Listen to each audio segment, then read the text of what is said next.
People think, well, what's meat and dairy got to do with climate change? Well, there's an enormous carbon footprint to animal agriculture. It's actually the second biggest sector for the production of greenhouse warming, greater than all transportation combined, but most people don't think in those terms.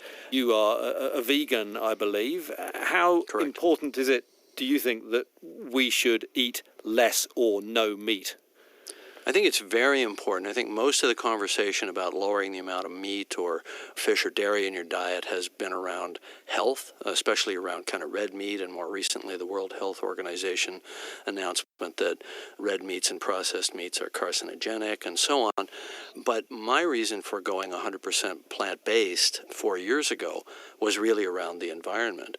If we really want to wrangle our environmental problems across the board, including, runoff pollution in the oceans and water shortage and all that sort of thing, but most specifically climate change, you really need to change your diet. You need to take responsibility as an individual.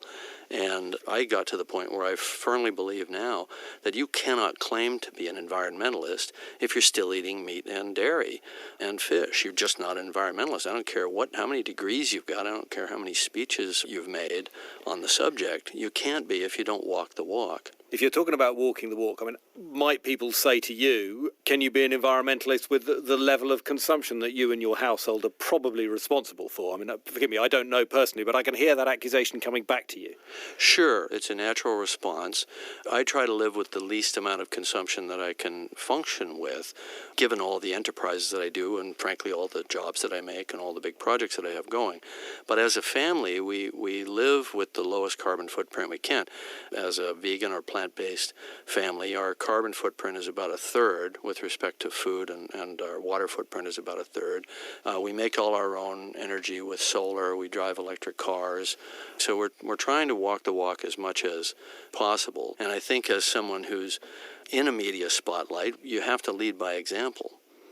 People will see giving up meat as a big sacrifice. Do you think we all had to be prepared to make big sacrifices in the end to save the planet?